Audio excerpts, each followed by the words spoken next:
revenir un petit peu à l'école avec notre prochaine séquence, si j'ose dire. À l'école, oui, mais des chirurgiens. Alors, c'est un petit peu particulier, puisqu'on va essayer de comprendre comment la modélisation 3D met la santé virtuelle au service de la médecine réelle. On fait tout ça avec Biomodex et son CEO, Ziad Rouag.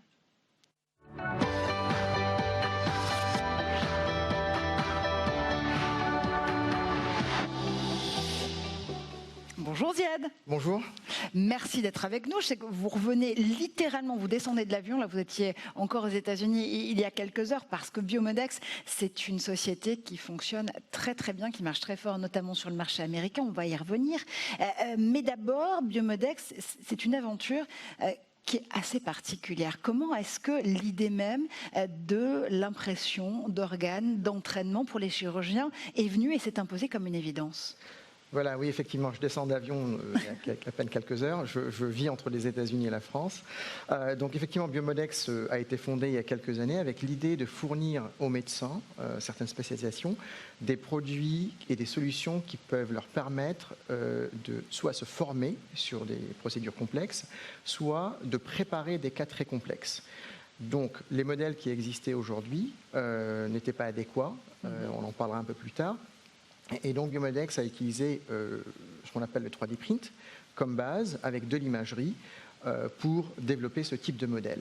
Donc c'est vraiment ce qu'on appelle une nouvelle catégorie ou classe de modèles et on parle plus de simulateurs dans le sens de simulateurs avioniques parce que les médecins sont placés dans leur environnement naturel, c'est-à-dire ils font ces cas-là dans le cath lab, c'est-à-dire la salle d'opération avec toute l'imagerie et en utilisant le modèle Biomodex qui a de la biomécanique, qui a les systèmes de visualisation et qui leur permettent vraiment de faire la procédure comme s'ils la faisaient sur le patient même. Et de s'entraîner donc vraiment à propos. Il y a une mission que s'est fixée Biomodex, mais c'est laquelle ? Alors, la mission que s'est fixée Biomodex, c'est vraiment de transformer la façon dont les médecins et les spécialistes en particulier sont formés et créer ce nouveau concept de pouvoir préparer un cas d'une façon très spécifique, très méthodique, pour essayer de réduire les séquelles médicales. Ce qui est déjà une énorme mission, en effet, pour pouvoir justement mettre à bien cette mission, la porter comme il se doit. Il y a eu dès le départ un partenariat, une collaboration très serrée, si j'ose dire, entre Dassault Systèmes, la plateforme 3D Experience et Biomodex. Comment est-ce que justement ce partenariat a démarré ?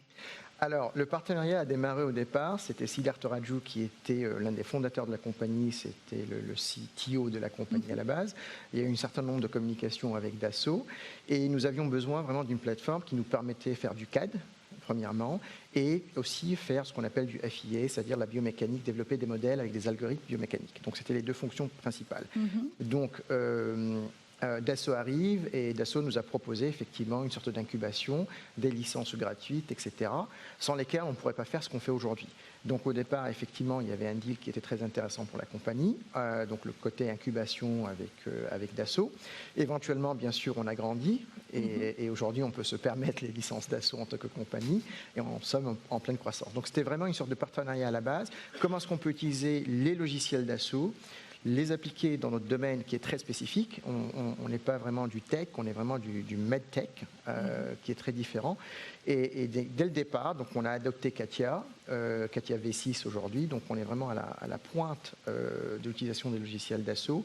Et bien sûr Abacus, qui est l'autre logiciel qu'on utilise beaucoup pour tout ce qui est de travail, de développement d'algorithmes biomécaniques.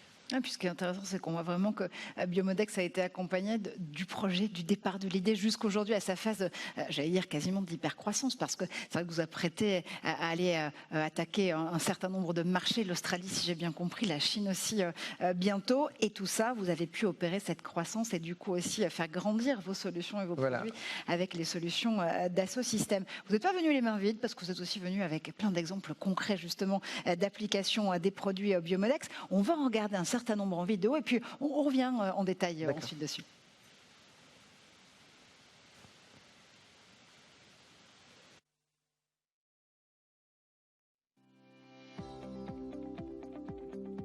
Having access to those 3D prints from Biomodex has been a le fait d'avoir ces impressions 3D de Biomodex, ça a vraiment changé la donne. Le grand avantage avec ces impressions 3D, c'est qu'elles offrent une expérience identique à la réalité. Il n'y a aucune différence entre ce qui se passe au laboratoire avec le modèle Biomodex et ce qu'on fait au bloc opératoire. Donc, par exemple, avec la procédure endovasculaire, on a vraiment besoin de parfaitement définir l'endograft qui soit conforme à l'anatomie du patient. Je demande dès lors à Biomodex de faire des impressions 3D de cette anatomie spécifique. Vous pouvez faire une simulation qui colle parfaitement à la réalité, comme si vous étiez au bloc avec un patient réel.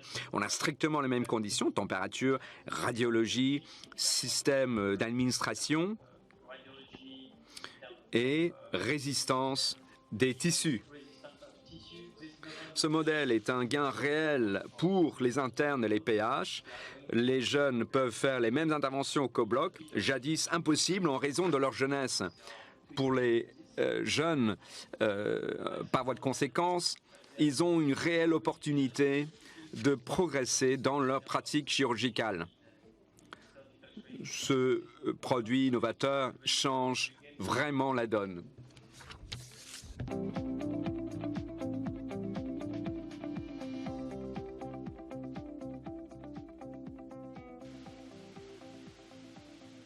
Et on le voit concrètement, ça change la vie des chirurgiens au quotidien, la façon dont ils vont pouvoir s'entraîner, dont ils vont aussi pouvoir perfectionner leur technique, évidemment au bénéfice des patients in fine. Comment est-ce que vous arrivez à trouver des meilleures solutions, vous-même aussi les améliorer au fur et à mesure? C'est beaucoup de feedback, j'imagine aussi, avec les équipes de chirurgiens avec lesquelles vous travaillez. Oui, effectivement. Alors, dans la vidéo, vous venez de voir le professeur Rollon et le professeur Fab, qui sont ici basés à Paris. Donc, on travaille avec un certain nombre de centres français, des centres aux États-Unis, des centres au Canada, en Australie, entre autres. Et donc, c'est un modèle de développement assez spécifique. Moi, j'ai fait ma carrière en Californie. Donc, c'est un modèle que j'ai ramené avec moi en reprenant Biomodex à Paris, qui est un modèle qui se passe au sein de la clinique. Je dis toujours aux gens, nous ne sommes pas des ingénieurs. Nous sommes ce qu'on appellerait des field clinical, c'est-à-dire que nous travaillons main dans la main dans les centres avec les médecins. Nos ingénieurs, ils ne sont pas au bureau, ils sont dans les hôpitaux, dans le cath lab. C'est la valeur ajoutée du travail qu'on fait, et c'est vraiment les médecins qui nous guident. Et on a la capacité avec le 3D de pouvoir imprimer très rapidement, de faire l'itération très rapide. Et donc aujourd'hui, par exemple, j'ai une équipe qui est à Montréal en train de travailler avec un centre toute la semaine pour le développement de futurs produits. Donc c'est vraiment main dans la main, c'est un partenariat. Donc on a un partenariat avec Marie-Lalonde, on a des partenariats avec d'autres hôpitaux. Et c'est effectivement, nos équipes vivent dans les hôpitaux, ils sont très proches des médecins. Le retour est instantané, on teste, on reprint, on le reteste et ainsi de suite. Et on avance très très rapidement.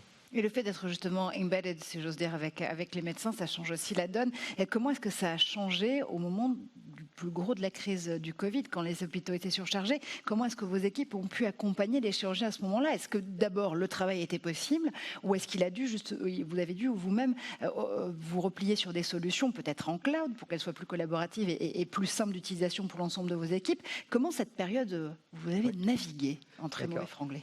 Alors le Covid, c'est une période assez spéciale, bien sûr, surtout la première année. Donc nous, on était déjà relativement prêts, parce qu'on est franco-américains. Donc on est à Paris, on est Boston, on est aussi à San Francisco où j'habite, et maintenant en Californie du Sud.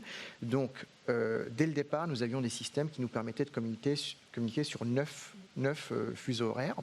Donc on n'a pas vraiment perdu le fil avec le Covid, parce qu'il n'y avait plus de va-et-vient physique, mais les systèmes électroniques nous permettaient de fonctionner et continuer à fonctionner.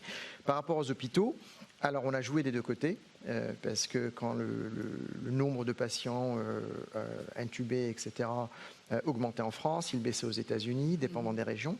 Donc ce qu'on a fait, c'est qu'on a travaillé avec des hôpitaux qui nous permettaient d'avoir accès, et ça changeait sur quelques mois, parce que les régions fonctionnaient un peu différemment. Et donc on a joué vraiment des deux côtés, ce qui nous a donné une vraie force en tant que compagnie. En France, quand les choses fermaient, on était de l'autre côté. Quand les choses fermaient aux États-Unis, on revenait en France. Et c'est comme ça qu'on a géré la période du Covid. On a eu une très forte croissance en tant que compagnie pendant le Covid. Et surtout, on n'a pas vraiment perdu beaucoup de temps au niveau du développement. Donc, on a toujours eu des accès quelque part. Cette agilité et ce gain de temps sur le développement, ça aurait été possible sans les solutions de la 3D Experience et de la plateforme? Ah non, non, pas du tout. Parce que on est capable, sans Katia, on ne fait pas ce qu'on fait aujourd'hui, et sans Abacus. En plus de ça, on rajoute une certaine philosophie de développement, qui est l'itération rapide, la flexibilité, le manque de peur de l'erreur, qui est fondamental dans ce qu'on fait. Donc nos équipes sont très, très ouvertes, ils ont le droit de tenter, d'essayer toutes sortes de choses en permanence. Moi je leur dis toujours, écoutez, je suis le gars le plus bête dans la pièce, donc allez-y, foncez, et si vous faites des erreurs, vous avez tiré une conclusion quelque part. Et donc on itère, c'est pas toujours bon, mais on itère X nombre de fois, et avec la probabilité, on arrive à avoir des résultats excellents. Le droit à l'erreur dans les solutions Biomodex, quand on s'entraîne pour ne pas justement commettre d'erreurs in real life, quand il faut vraiment opérer sur les patients. Pour résumer cette séquence, et je le dévoilais tout à l'heure, j'espère que j'ai là aussi pas forcément dévoilé de secret d'alcôve, mais on parlait de la Chine, on parlait de l'Australie, on parlait de tous ces marchés que vous allez conquérir. Là aussi, ces déploiements, ils vont se faire étape par étape avec l'accompagnement des solutions d'Assosystèmes et des équipes d'Assosystèmes. Effectivement. Donc, ce sont nos plateformes qu'on utilise. Il n'y a pas d'autres systèmes aujourd'hui qui existent au monde qui nous permettent de faire ce qu'on fait. Pour nous, Dassosystèmes et surtout Katia et Abacus sont vraiment le fleuron, un fleuron technologique. Nous utilisons parfois aussi SolidWorks. Bon, mais je veux vous dire que SolidWorks et Abacus et Katia, c'est pas exactement la même chose.